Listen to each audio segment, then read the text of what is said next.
What is up, cats and kittens? It's Barswolf here with another Team Fortress 2 gameplay commentary. Today we're going to be covering some pre-recorded footage of our UGC Highlander match that my team just had this past Monday. And here I go right out of the gate and get stabbed. I'm playing Medic, by the way, on our team. Playing Highlander on King of the Hill Lakeside, or Koth Lakeside Final. One of my favorite maps for King of the Hill. I love this map. Great sniper sight lines. Here I am rolling back out of spawn with the spy. We're going to break away from the gameplay here for just a second. Talk to you guys a little bit about strategies for King of the Hill Lakeside in Highlander and in general. There's two basic ways that you can attack the mid point, and we decided the best way to attack the mid point after scrimming on it on this particular map prior to the match. We decided that the best way to capture this point was going to be with a more aggressive and less laying back or defensive strategy, and forcing them to assume a defensive position, which I thought we did to great effect. Here I'm running the regular Uber cannon, or the Medigun. I'm running the Uber Saw and the Overdose for that little bit extra run speed. Here you can see the Pyro Spy checking like a madman. And right here we're going to push in, we're going to wipe out their heavy and medic and their engineer setup. And for some reason they were running Vaccinator. Very odd. I'm not sure why that medic decided to break away from the heavy.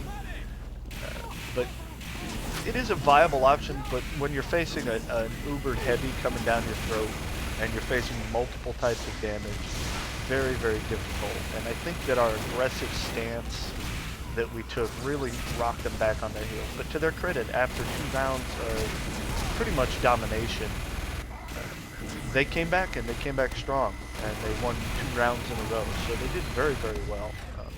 But we got their... Basically what happened here is our aggressive stance caused them to stagger their spawns. Their combo was broke up. The heavy and medic were not rolling out together. The soldier and the demo were trying to push the point solo. They had their engineer not really trying to get too aggressive, which I wouldn't recommend them do anyway. And here I'm calling out that they've got a wrangled sentry and that there's a pyro and soldier in the house. But basically, the way that you win Koth Lakeside in competitive, and pretty much the way that you're going to win at any match you play. And here I do a surprise Uber on my heavy because I was about to die. And then we wipe him out again. But basically the strategy, and I get lit on fire and my heavy gets jump stabbed, and then I go down for the first time in the match. And the strategy for Koth Lakeside is pretty simple. Whoever controls the bathhouse, or that house if you're playing on red team on the left-hand side of the map with the large health pack in it, whoever controls that house controls the point. And that's pretty much the strategy. And there's 2 ways you can go about it. You can go about it with a little bit more of a defensive effort, where you muster behind the house and then push through and onto the point, or you can play aggressively like we decided to do, which we felt fit our play style a little bit more, and push the point directly and then set up behind the point. Here I go face to face with their spy, but it doesn't matter because we win the round. And we're going to go directly into the second round here, and you can see we pretty much go onto the point and do basically the same thing and control the pace of the match. And that's something that's very important, is controlling the pace of the match, not letting the other team dictate how you're going to play. You have to play and force them to play on their heels, and I thought we did an excellent job of that during both these 2 rounds. And there that sniper's trying to get a shot on me desperately. The demo jumps onto the point. I'm just trying to stay alive at this point. Right. But the way that we roll out as a team, I'm just trying to stay alive the way that we roll out as a team. I don't know what I'm talking about. I'm just trying to stay alive as we dance around the point, trying to keep my pyro healed up. And there we go with cap. And I think in this particular round they do get some cap time. They finally said, hey, let's wait, let's spawn together, let's stop the staggered respawns, and keep pushing. And I think they finally do succeed in pushing us off the point once I get stabbed. I get backstabbed in that case. Oh, and I take a body shot, and I decide that it's time to push that Uber into the house. And once again, as I said before, controlling that house, not allowing them the luxury of being able to have that full health pack in that water. Not allowing them the luxury of being able to have a high ground attack towards the point. Very, very crucial in Highlander, where you've only got 9 players. And that's why I love playing Highlander. I love the format because you kill a spy, and you know that spy's dead for at least 20 30 seconds. You don't have to worry about him. You don't have to worry about 15 other random spies coming up and stabbing you like you would in a public match. And here I leave my heavy like an idiot to heal up my demo. It's okay, he ran out of ammo though. And as you can see, almost got headshot. If that sniper had been looking for me, he would have got me. And I think our sniper took him out. Our scout did a great job of staying in their backfield with his bonk atomic punch. Here they're trying to push through house. I have an Uber but no support. So I decide to pop the Uber to force them out of house again, which we do fairly effectively. I think we drop the heavy again. We drop the heavy.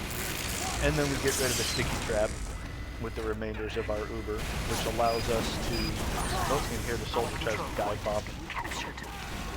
And my heavy gets backstabbed, and I get blown up. And here's where they take control of the point. And like I said, pretty much they decided, okay, we've had enough of this. We're going to push together as a team. That's what they do. Our pyro trying to run delaying tactics, keep them off the point. And they pop an Uber, and there's not much you can do. Look at what he does here. Look at his pro play from our pyro madman. Pushes the medic off the point, gets a flare on the scout, and I believe he gets an extinguisher on the medic as well, if I'm not mistaken. And here I am rolling out with the demo. All in all, a really good match. We won the match 4-2.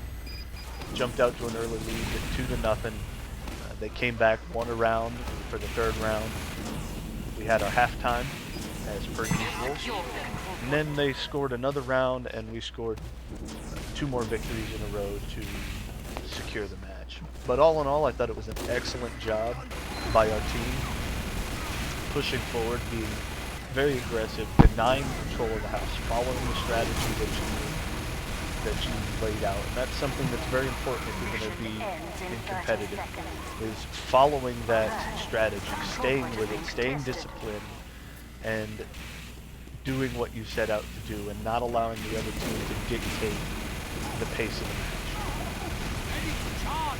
And we'll just finish up here with commentary. I've got an Uber ready to Uber boss, and our pyro is spy checking.